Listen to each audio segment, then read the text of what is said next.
Hey, I'm Alex. And I'm Harley. This is Should You Need Us, your cosmic invitation to the absurd, the obscure, and the astonishingly weird. Let the oddities begin. So I just wanted to update everyone from last week. You'll be happy about this news. I was a little sad. Oh, the mayor? Mm-hmm. The mayor! The pet mayor. Pet mayor of Tacoma! Yes, Jar Jar Pig did not win.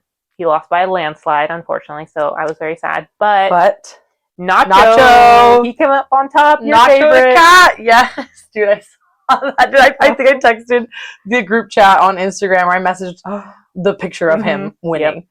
Yep. Yes, hooray for Nacho, the new pet mayor of Tacoma. I listened to the podcast and I was so negative about it at first.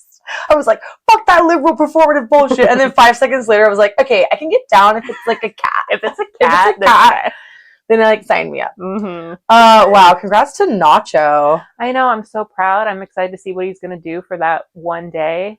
Orange cat, bimbo, pride.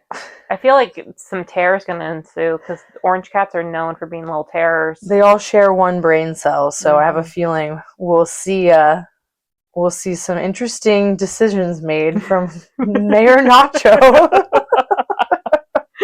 Stay tuned. Okay, we're good to go. Dude, I love Tacoma. Rock on. How was your week? Rock on. Busy. Rock on. Work was busy. I did fun stuff. Also relaxed. What are their names? Played some video games. Oh yeah, Wayne. I played. I almost said literally Wayne's World. Yeah, I know. I almost said Dwight. Oh, with the fox with the gun. Yeah, he's like in a little plane. I just had the Office on my brain. Wait, so it's not the little fox? It happens. No, he is a fox with the pew-pew lasers in the airplane. Yes. Yeah, he doesn't walk around, I don't think, at least in this version. At least on, like, the Nintendo 64. Okay, I was thinking of Super Smash Bros. Because he's a character on Smash. He is, yeah, but he is also just a pilot in this one. He's just flying around. I happen to be very good at it, if I do say so. I literally have never played it before, and I was kicking Nat's ass the whole time. I mean, I when that happens. Eventually got less good because there's like certain techniques you need. I think I had beginner's luck, but anyway, I've been playing a lot of video games, been cozy. It's that season. I'm couch shopping currently, which is kind of a nightmare, but yeah, that's for another podcast. Oh, I went to the White Eagle Saloon, as you know. That's right. For those of you that don't know, McMenamins, they're like a chain in Oregon and Washington, and they buy like supposedly old haunted buildings and like restore them into like restaurants and hotels. So I went to this one expecting to get spooked out and see a ghost, and I call bullshit. I don't think that one's haunted. You don't think so? No, I think they just use it as an excuse. Yeah. Of their rooms. There's just you can literally hear the person next to you, like in the next room, talking. Yeah. And I think that they use the ghost as an excuse, like, oh, you're going to hear things, but no, you're just hearing the person literally staying in the room next to you. You can also hear the patrons at the bar downstairs. Yes, you can. And you can hear the band very clearly. Especially in the very end room that's right over the stage. Is that where you were? Yeah. You stayed? I can't remember the name of it. It was like Swingin' Sally or something. All the names are so funny. They're so funny. We were in Bad Boy. Oh, that's right. I saw Bad Boy and said, ooh, I want to stay at Bad Boy next. Yeah, dude, I love that place. I think, the whole idea of it being a brothel and being haunted, like they lean into that.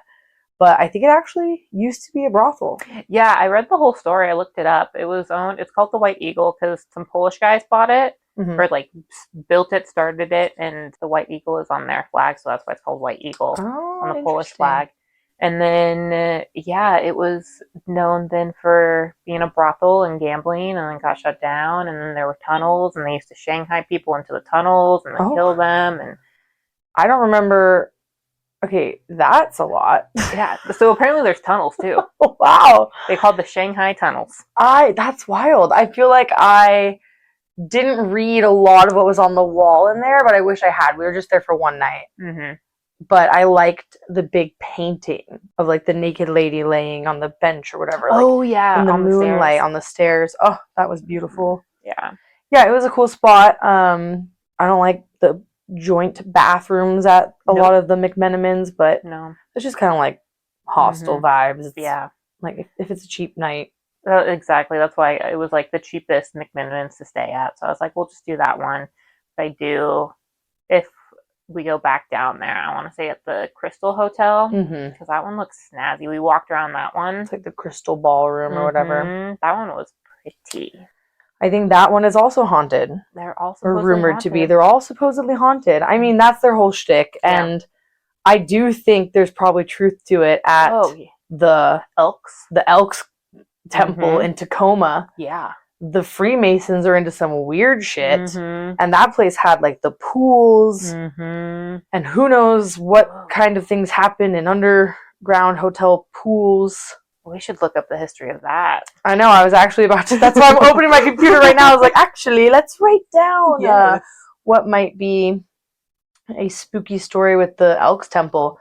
I enjoy that we're going into kind of a ghostly direction with the podcast that wasn't anticipated, but I love it. I'm very excited. I feel like this story, one of the stories I was going to do, I had to kind of veer because it was just feeling too much like, oh, we're ghost hunters now. And I was like, we're also doing other things. We can do whatever we want. Yeah. That's the thing. We can do whatever we want. It's our podcast. This one episode might be about ghosts, and then the next episode might be about like my favorite soup recipes and why, which I actually have drafted. So I love it. Prepare yourself. I am here for some soup. I love soup.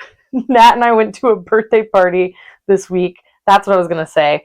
Among the fun things that we did, we went to a PowerPoint birthday party where everyone presents a PowerPoint. Oh, what'd you present? We presented the Schultz Peanuts Kinsey scale. So like our version of the Kinsey scale, or like where the Peanuts, the Schultz Peanuts characters, like Snoopy and Charlie Brown. Oh, yeah. Sorry. I was thinking like actual peanuts. Sorry, I was so No, you're so good. confused. Yeah, we did where all the Peanuts characters fall on the Kinsey scale. So we called it Which Peanut Gay. Oh, so which peanuts were gay? A lot of them. Schroeder, for sure. Gay, autistic twink, who used to play piano at church, but definitely doesn't anymore. We've got like Lucy's got internalized homophobia. That's why she therapizes all of her friends, because like she's avoiding therapy herself. Also running that booth without a license sketch. Yeah. She's definitely a lesbian. Snoopy's a bisexual king, obviously. 100%. 3 out of 6 on the Kinsey scale. He's right down the middle. I think he was the only one that we put as like a true bisexual, but we had like Marcy's a stone butch top. Like we put some really funny stuff. Oh yeah. Down. Clearly Peppermint Patty is the original T-boy. Yeah. Yeah. Because Marcy calls Peppermint Sir. Yep. Yeah. And doesn't read between the lines. I feel like she had a crush on Lucy. Oh yeah. I feel like a crush on Lucy and also a crush on Peppermint. Oh, yeah, Peppermint Patty. Yeah. Oh, I love it. That is amazing. We were pretty proud. That's a There good was one. also a really good one on soup. Which Zelda monster are you? Oh, I thought this was related to soup. Like soup / another one was Zelda monsters and what that means. So you pick your monster like a BuzzFeed quiz. Oh, I love it. Gosh, what everyone Zelda was so monster creative. were you? I picked the little one that shoots like seeds at you and like pops out of the ground. I asked like I know Zelda. Oh, okay. I don't remember their names, but they like look like a little bush. I don't know why I picked it. It spits. I thought it was funny. Yeah, that's funny. But yeah, I guess you're more of a spitter than a swallower. Just depends on my mood. But it was very funny, and there were some other ones that were more serious, like about like the Cathars and the Catholic crusades. So far, my favorite topic that you've brought up is the peanut gay scale one. Thank you. We were pretty proud. I think we garnered a lot of laughs, so we were pretty proud. I feel like you should do that topic for the podcast. Just reuse that. I'll just next week. Prepare yourself. This is actually a teaser for episode. What will it be? 9. Today's episode 8. Episode 8. Yeah. Woo! Happy episode 8, everyone! Thank you for listening. Yeah, thank you everyone so much. I'm gonna do a little plug right now about giving us 5 stars. Follow us on Instagram. Follow us on whatever our Podbean website podcast. YouTube. listening. I added some venue. little snippets of our videos on YouTube. Oh, yay! Mhm. There will be more to come. Yes. My story does involve a field trip, so Oh my god, I'm so excited. there is a teaser for footage that will be coming probably next week. So we'll probably go along with episode 9, but Okay. we're gonna figure it out. We're gonna have some footage because I really do want to take you. Yeah, I'm always down for a field trip. Yeah, no, and this one has one field trip in Seattle and one field trip in Tacoma. Okay. So it might be like a day-long thing. I'm ready. If you want to drag Oh yeah, Victor our partners along to record. Yeah, Victor got the camera equipment. He is ready to record us. Yep. Yeah. So yeah, follow us on YouTube. Follow us on YouTube. Especially if you want to see footage of You ready? Yeah. Story is involving Tacoma largely, and I have never heard of it before. Oh my god. Okay, I'm ready. Both of us grew up in Tacoma for our, let's see, basically 30 years. Yeah. How long ago did you move up north? Well, I moved to Ballard for a month in like 2021. Then I moved out, and then I moved to Tukwila 2 years ago. Mm-hmm. And I'm 31 now, so it's like 29. 29-ish. Yeah. Yeah, same, like 25, 26 years in Tacoma, straight up. But I never heard this story until I was doing research on Tacoma events. This is the story of the Andelana shipwreck and the curse of the Andelana. I've never heard of this. Oh my god, I'm so excited. I love learning new things. This is a great one. Oh yes, this is an exciting one. Buckle up, everyone. Especially if you're from Tacoma. Yes, the story is about the curse of the Andelana. It is spelled Andelana. So Andelana. I'm not going to remember that. Well, this is how everyone has been pronouncing it, because it looks like it could be like Andelana, but I think it's Andelana. Andelana. Look at that. Andelana Del Rey. Look at that Andelana. Who's also cursed. Just kidding. But yeah. So this is Tacoma's largest maritime disaster. Oh my god. Ever. And it occurred on the night of Friday the 13th, January 1899. The shipwreck claimed 17 victims in total. The Andelana was a 10-year-old, 304-foot long, 4-masted, steel-hulled cargo ship. Okay. So very big. And what year was this? This was in 1889 that it was built. 10 years later, 1899. Ship disappears. So, it disappears? Bum, bum, bum. I'll tell you in a second. Okay. This is we'll have to go to the Thornwood Castle and try to talk to Jasper, because that's during the time that he was working down in the port. Guaranteed Jasper knows what's up with... This was a really, really big deal. This was, the biggest maritime disaster in Tacoma history. So, let's see. The ship was built in 1889 by R. Williamson and Son in Workington, England. And it was built for the Andelana Sailing Ship Company based out of Liverpool, England. So she's fast, she's reliable, she's big, and she's a sturdy girl. She's a sturdy girl, and she's been traveling the world for a minute. Over her 10 years of service, she sailed once from Hong Kong to San Francisco in 31 days. Wow. In 1892. Another trip in 1895 was from New York to Yokohama, Japan in 119 days. Wow. Which is like pretty crazy for a boat, I guess. I don't know. You're saying these numbers, I'm just like, wow. I also am like, wow, but I don't know shit about if that's fast or not. I was like, 119 days sounds like a long time, but for listeners, if that's a long time, if that's a short time, for a big boat in 1889, this was like pretty impressive. Yeah, I think that sounds. I'm impressed. I'm impressed. She's big. She's sturdy. The point is that she's pretty reliable up until her final voyage from Shanghai to Port Angeles, Washington, in 47 days. So she's quickly getting a reputation for being like a pretty fast, good boat, except among the crew. Oh, no. There are rumors of a curse on the Andelana. there was a tragedy that struck the boat in the year that it was built. In 1889, 2 men died. And there's not a lot of information on what this deadly tragedy was. Apparently, it's just listed as an accident. And I'm not sure if it was during, like, the conception, like when the boat was built, or if it was, like, out on a voyage. But this is thought to have been the beginning of the curse. Oh. So, the boat sailed to Port Angeles from Shanghai. And this is in 1899. And it parks and anchors itself in Tacoma, at the port of Tacoma.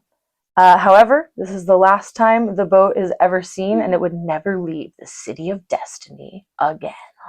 Oh, are we going to go hunt a ghost ship? I mean, they kind of know where she is. They kind of don't. I'm going to get into that. They're pretty sure they know where it is, but for us to get to it will be impossible because it is still at the bottom of Commencement Bay to this day. Ooh. Yes, so there's rumors that the ship is cursed. It's 1899. She's sailing from Shanghai, and people are not happy aboard. The ship is bout with the rumors and nightmares that apparently have cursed the men ever since the 2 original guys die. All the crew says they have nightmares about drowning, and every captain has said also they have nightmares of drowning. Wow, that's a large bout of nightmares. Yes, that's been my favorite word. I wrote it a couple times in here, and I didn't edit, so please use it. I feel like there's a lot of words, like however has been used a lot, so if I say that a lot, don't laugh at me. Okay, I got my laugh out. I'm good. Okay, so there's rumors of this curse, and then one of the sailors named Richard Hansa actually purchased an amulet in Shanghai before they left for Port Angeles to protect him. Did it work? Well, unfortunately, no. Oh. He is one of the 17 men who, unfortunately, their bodies have never been recovered. I hate when you buy an amulet thinking that it's going to do something and it doesn't. You know, I hope he didn't pay very much for the amulet, but, like, I mean, he tried. Yeah, that's all you can do in those situations when you're forced to work on a haunted boat. You just got to try some things. You got to do what you got to do. You got to purchase an amulet. I guess do whatever you can to hopefully get off. So what happened was 10 of them actually did get off. So in Tacoma, 10 of the crew members left. And then the remaining men were not permitted to go ashore. Why? So that's the problem, is we think it's probably because they're down to such a limited crew. Oh. The captain probably didn't want them to leave. Oh, because did those 10 guys, were they just like, okay, now we're done, like, peace, we're going to find other work? No, they straight up were like, peace. They went to go work on another boat, which I wrote down the name of, but I wrote a lot in between. So, let's see. It said that the remaining men were probably not permitted to go ashore after the boat was docked out of fear that, they would also abandon their posts. One man, however, was permitted to leave due to having a toothache. He was admitted to the Fanny Paddock Memorial Hospital, which is now known as Tacoma General. Why'd we change the name? Yeah, I wanted it to be Fanny Paddock. Yeah. That's where we were born. Yeah. We could have been born at the Fanny Paddock I would Hospital. have loved to say, oh yeah, I was born at Fanny over there. I guess it was her memorial hospital, and they just were like, fuck it, we don't care anymore about Fanny. I wonder what Fanny did. Yeah, she did something bad for people to change the name. Copy and pasting to notes. Who the fuck is Fanny Paddock? Next week. Fanny Paddock. Fanny Paddock. Oh my god. Yep. The 13th reason of Fanny Paddock. Just kidding. Okay, so Buck, sole survivor of the crew. There's not a lot of information on him, but basically that he was the only one that was allowed to leave. The night of, or the day of rather, January 13th, Captain Richard Stalling commissioned a photographer named Wilhelm Hester to take a group photo of the crew to boost morale. Just to lighten everyone's spirits. So they can see how shitty they look? You know, they look pretty alright. They look a little forlorn and maybe kind of a little afraid. I have the photograph. I'll show you. Oh my God, because I know when I'm in a bad mood and someone takes a picture of me, that lightens me up. Let me show you. I will also be posting this on the Instagram. Oh, they got dogs with them too? Unfortunately, yes. Oh. I see 2 dogs. Mm-hmm. Everyone who's in this photograph does not survive. Oh, I just got goosebumps. Like, they look almost like their eyes are gone. They already look kind of ghostly. Yeah. Which is a lot of, due to like film back then and exposure. Yeah. But it's kind of creepy. It is creepy. So, this photograph was taken, and shortly after, all of these men disappear. The boat as well.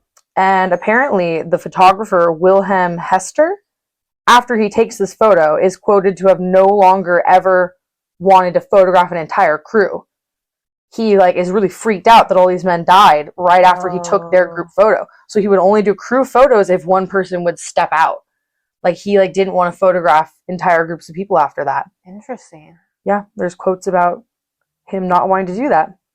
So really freaked him out. Yeah. And photographs are supposed to be kind of like a happy thing.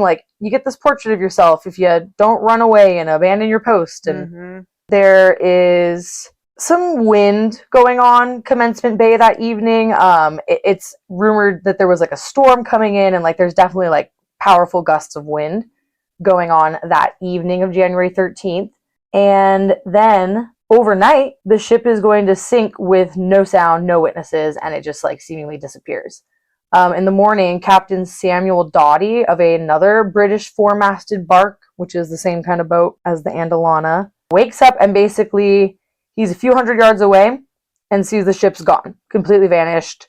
So he assumes that it's maybe pulled anchor, so floated away in the night. It got blown away. It just got blown away. He's oh, no big deal. They were probably sleeping and lost their anchor and slipped away. So he goes on his boat, finds another boat. It's a tugboat captain, the Eureka dock. It's called the Fairfield tugboat. And he goes, and they both basically go around all of the bay looking for the boat. And when they're half a mile from Brown's Point, they find a bobbing mooring log with a chain still attached, a lifeboat, and a mattress washed up on shore that have the name Andelana. So they're this boat's gone. Yeah. And now we're finding things from the boat. Not good. They find some oars, and then later I think a foghorn comes up, and they're okay. Yeah, she's gone. This boat has sank. This is not good. So after learning of the disaster, George Kennedy, a quartermaster aboard the steamship Tacoma, told Seattle Post Intelligencer that he had shipped with the Andelana on her last voyage from Shanghai. He reports that there was rumors that the crew was getting locked inside to prevent them from leaving. What? Yes. So at night, to prevent anyone from deserting and leaving the ship shorthandedly, they would get locked up by the captain. Oh, I thought a ghost was locking them in. No, the captain, Stalling, would lock the crew in their bearings so they can't leave because people are abandoning the ship because they think it's cursed. Oh my God. I mean because I was wondering because Commencement Bay is not that large. No, but they're taking it out in the ocean. Yeah, but if it were to sink in Commencement Bay, I was well, it probably wouldn't be, it would be tough to swim to shore and it would be really cold. But also, you have lifeboats. I was but really it's pretty confused. deep, though. So it's, over 200 feet in some places. Yeah. But you can see one side right to the next, you know? And so I was something they could have saved themselves. But if they were locked... Oh, yeah. If they were, floating around out there, they wouldn't be fucked. Yeah. But they were locked in their rooms. Yeah, that's what they think. Oh, that's what this guy says. What was his name again? George Kennedy, who used to work on it. He said that they must have gone down like rats in a trap without a chance to save themselves. Oh, because he thinks they were locked inside when the ship basically got blown over. My goodness, that is a brutal visual. Yeah, it's pretty brutal. There's a newspaper article about it where that man is quoted saying that, and it's pretty graphic. It's like right here. Captain and crew drown like rats. Jeez. It's really sad. And probably because the captain, like, didn't want more people to leave. Yeah. I was about to ask if, like, anything happened to him, but yeah, of course, he's the captain. He was on the boat. He was on the boat. Yeah, he went down with the boat, which they often do. Mm-hmm. I think it's like a code or something. I think it is a code. Yeah, so they found the evidence. They're looking for the boat, and they start using like dredging, like hooks, to search for it. They end up finding the vessel, like with the grappling irons, the big hooks, and it's laying board side, whatever that means. Like I think on its side. Board side is a part of the boat, so maybe it's on that part. I don't know. Yeah, but it's 200 feet down, underwater, and it's 500 yards off the end of St. Paul and Tacoma Lumber Company's wharf. So they marked the position with a lighted buoy to warn other vessels of the potential hazard, and then it's just kind of like there. Mm-hmm. There's actually an address of like where they think it was moored, and I don't have that right now, but I can find it for when we go. Yes. Looking to see what we can see. We're gonna bust out my paddle boards and paddle out there. I like legit would, but we're gonna be fucking cold. We just gotta bundle up. Yeah. They were pretty cold too. Yeah. When this happened in January. Yeah. Hypothermia, boat, you're stuck in there. Not good for everyone aboard. They've never been recovered. Their bodies in the boat remain there because ever since, every effort that they have gone to try and recover has ended in tragedy as well. What? So a Seattle diver named William Baldwin died while attempting to secure the wreckage. He was using one of those big pressurized air system pumps with like the big hood they put on with the cage on the front. And then when he was down there at 180 feet, he ended up dying because one of the valves basically blew a seal, and he was like immediately like pressurized or depressurized. Like he just got like all the air basically like sucked out of him or something. Like he passed away quickly. Wow. Well, at least he went quick. Yeah.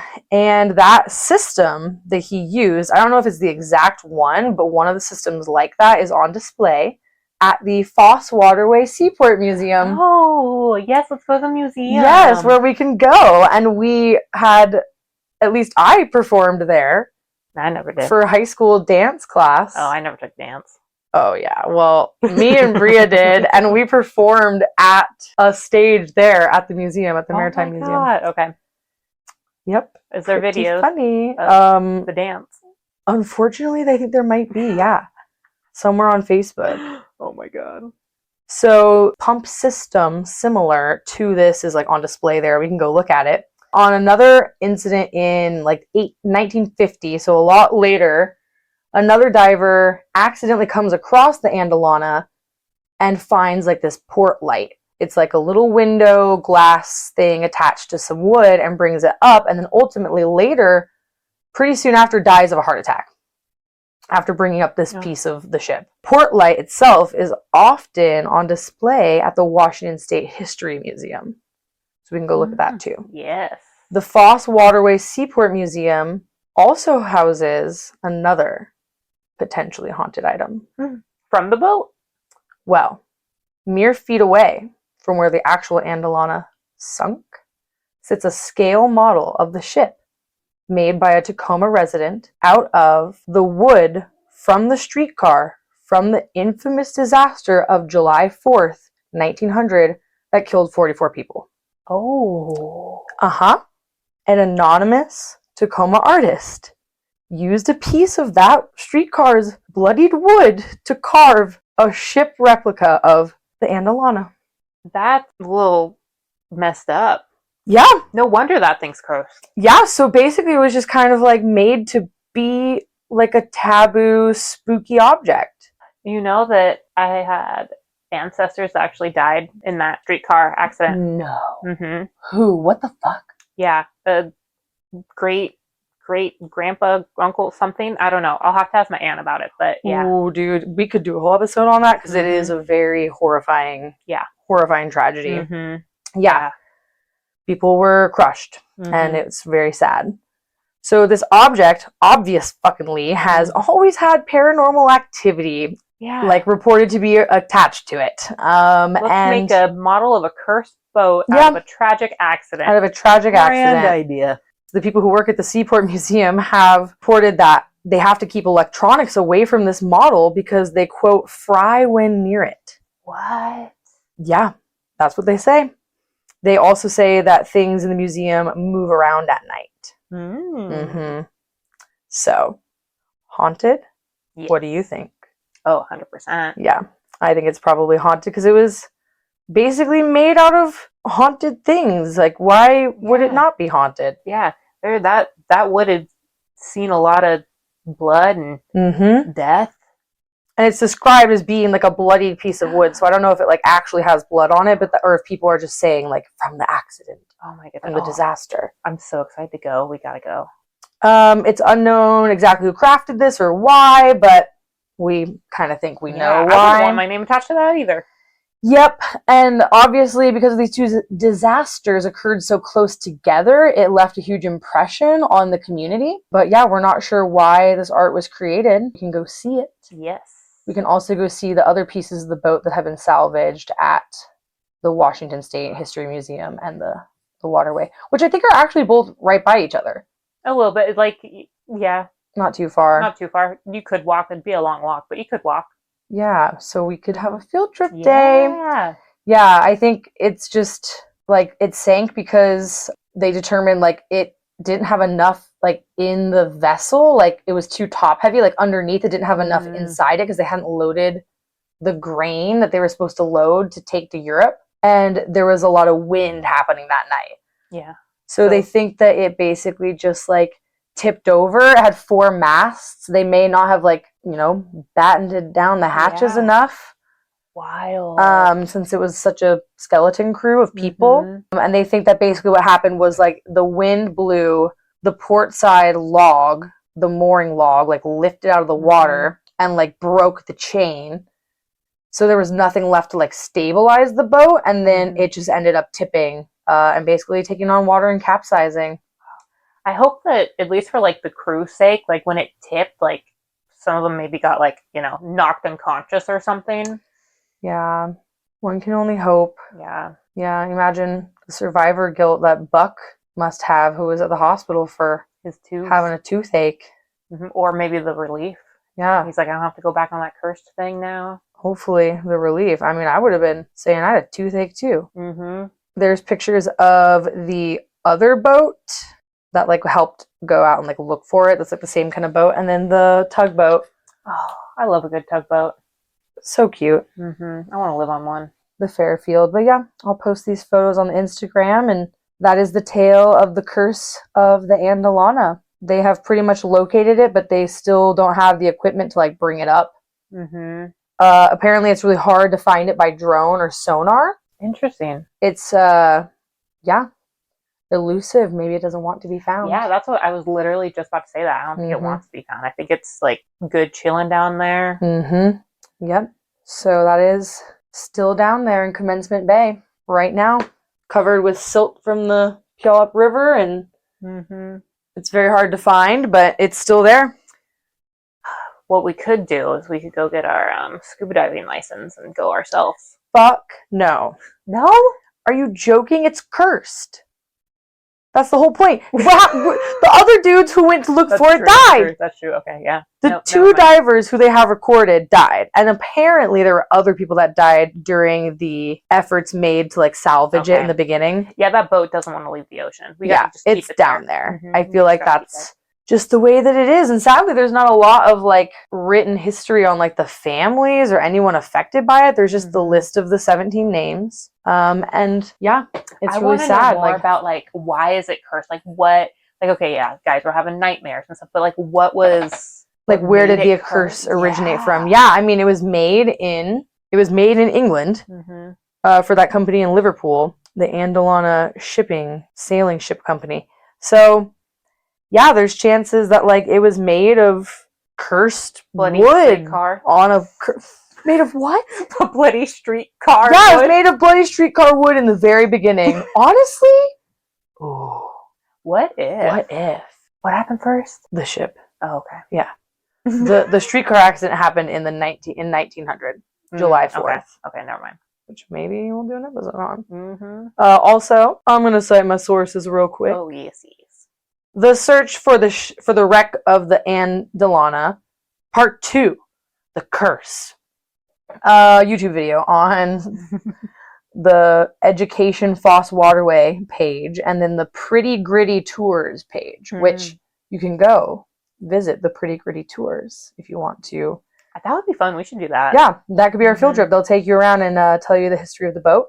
We also, found some stuff here on the bark. Andelana disappears while lying at anchor at Tacoma on January 14th, 1899. An article by Terrell C. McClary on historylink.org. South Talk, and then that's it. Beautiful. Yeah. Well done. Spooky. Well, that's our show. I'm Harley. And I'm Alex. And don't forget to read the signs, dodge the curses, question everything, and laugh loud. And remember, should you need us, we'll be here.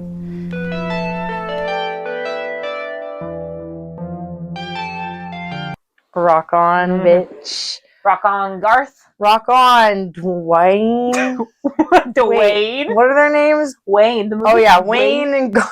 The movie is literally Wayne's World. Yeah, I know. I almost said Dwight. Dwayne. Oh, I just had The Office on my brain. It happens.